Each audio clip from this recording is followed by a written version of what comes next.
sung tông ca yai hi apoi mo pe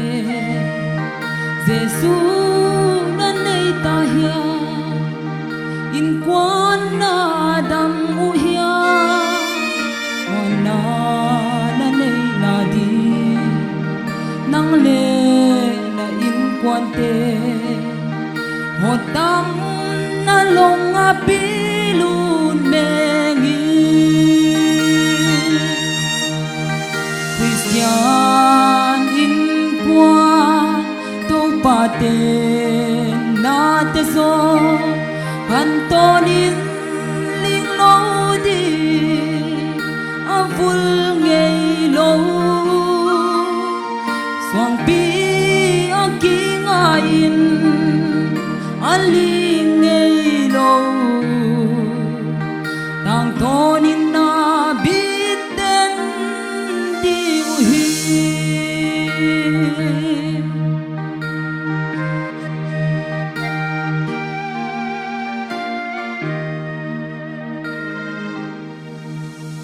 Giêsu hong duan mai in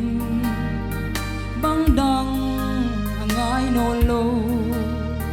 Phatna da son te zo mang thang non pa ding hi bula khung na be a hot dam ka hi lo la ji a khasia thun na tun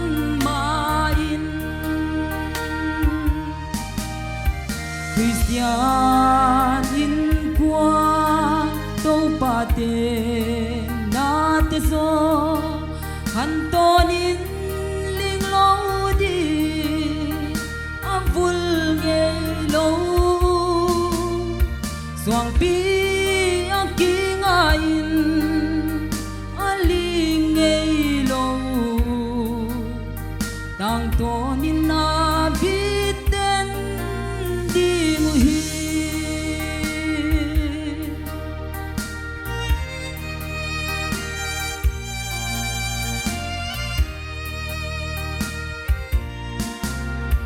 Tu pa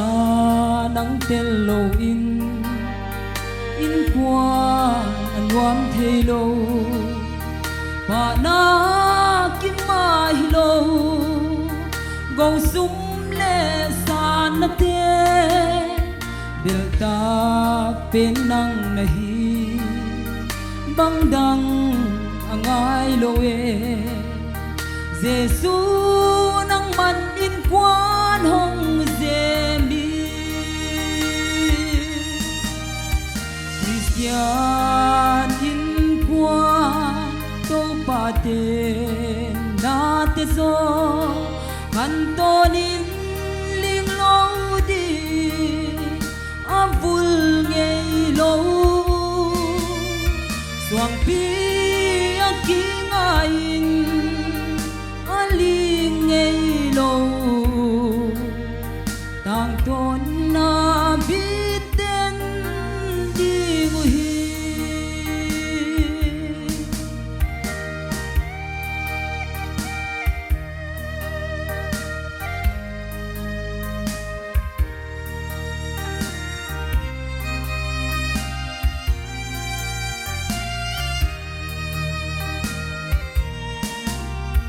Tu pa nang tel lo in quan an wam thei lo Phatna kim mai lo go sum le san na te Bil ta pen nang nahi bang dang angai lo e Giêsu nang in quan hong zem Christian in quan to pate na te so Antonin ling lo di a vul ngei lo Soang pi a king a in a ling ngei lo Tang to